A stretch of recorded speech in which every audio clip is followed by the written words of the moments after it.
Libadde ssanyu leero okuva mu bannakibiina kya NRM ku kitebe kyabwe eky'ebyokulonda oluvannyuma lwa ssentebe w'ekibiina kino Yoweri Kaguta Museveni okusunsulwa.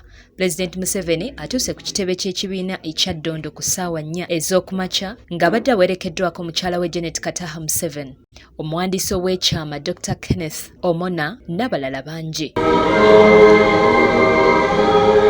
Ono yeesozza ekifo awawandiikirwa bagenda okuvuganya n'azzaayo empapula ze era akulira ebyokulonda mu kibiina kino Dr. Tango Doi n'amwaniriza ssaako okumukakasa nti ye yekka ayiseemu awatali kuvuganyizibwa ku kifo ky'obwassentebe w'ekibiina kya NRM n'okukwata bbendera y'ekibiina mu kulonda okujja.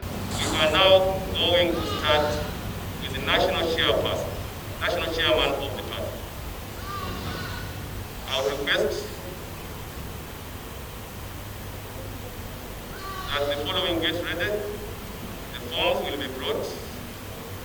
I'll call upon the nominators to stand up and the seconders. Oluvannyuma Pulezidenti Museveni ayogeddeko eri bannamawulire ne yeebaza banna NRM okumuteekamu obwesige ne bamulonda bakwatira ebbendera mu kulonda mu kulonda ssaako okumuzza ku kifo ky'obwassentebe bw'ekibiina kyabwe. We have a lot of maize, a lot of sugar, a lot of bananas, a lot of milk, in spite of the problems in the world. Of course, some of the sectors have suffered. Tourism has suffered. Hotels have suffered. The schools are closed. The schools are closed. The private schools are suffering. But we are surviving. And in the manifesto, we are going to give out a detailed plan.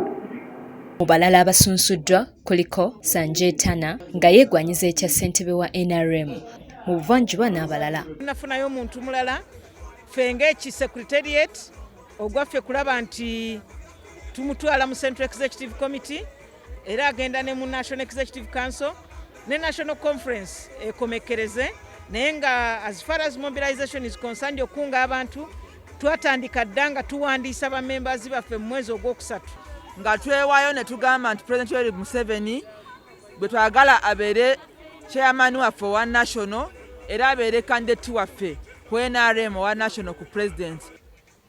Tulabira ddala nti amaanyi ge twateekawo okuggyako omuziziko ogwa ekkomo ku myaka gwali gwa nsonga. That is why people believe in him and that's why they don't want anybody to disturb him.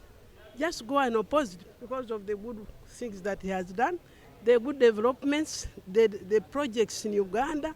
Mu balala abasunzuddwa kuliko Sanjetana nga yeegwanyiza ekya ssentebe wa NRM mu buvanjuba era ategeezezza nti omulimu gumu gwokka gwazze okukola gwa kugatta kibiina n'abalala. Yeah, it is the will of the people.